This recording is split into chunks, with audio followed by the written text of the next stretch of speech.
Okay, so it's happened again. We're just learning about another possible break-in at another NFL star's home. This time, it's Cincinnati Bengals quarterback Joe Burrow's house. That, according to the sheriff's office in Hamilton County, Ohio. Burrow wasn't home. He was on Monday Night Football, playing against the Cowboys in Dallas.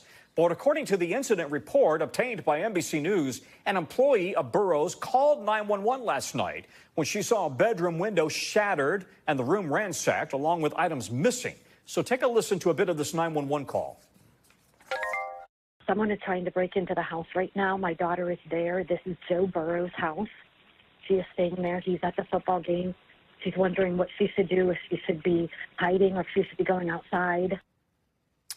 It's the latest incident in a string of robberies targeting high-profile NFL stars. Kansas City players Patrick Mahomes and Travis Kelce both had their homes invaded last month. The NFL has issued a security alert to teams and the players' union. We've reached out to Burrow, the Bengals, and the NFL for any information, and they have not yet responded to our request for comment. Let's get to NBC's man on the story at this very hour. Marquise Francis is there. And Marquise, what do you know about what's been going on here? Yeah, well, Tom, we're learning exactly details about what took place at Burrow's home last night, which is located in Anderson Township, a neighborhood just outside of Cincinnati.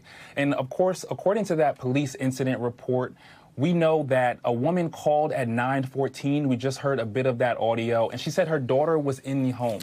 And she thought an intruder was in there, and she wasn't sure what to do. Should she hide? Should she leave? And then shortly after, that young woman did call police. And she also said she believed someone was in there because there was a bedroom window that had been shattered and that ransacked room.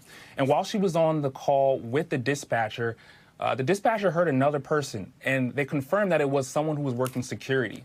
And according to police, they believe this incident happened shortly after 8 p.m., and whoever did enter the home entered through a first-floor bedroom and did so without leaving fingerprints. And of course, this is all under investigation, and as you mentioned, this is just the latest string in many incidents that have happened to NFL players.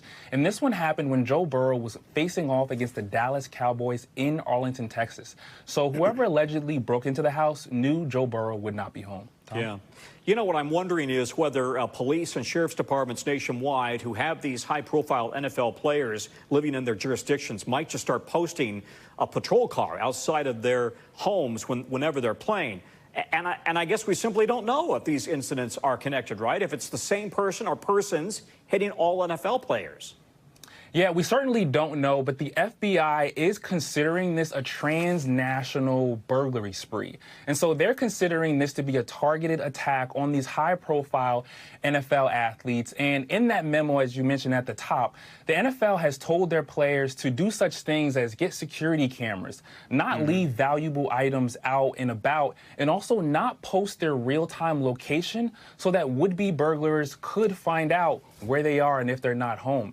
And so right now, we are not sure exactly who's doing it, but the NFL and the FBI believe these are all connected. Like I said, I would assume a lot of police departments nationwide are going to start posting units outside of these high-profile players' homes. Marquise Francis, thank you very much. Thanks for watching. Stay updated about breaking news and top stories on the NBC News app or follow us on social media.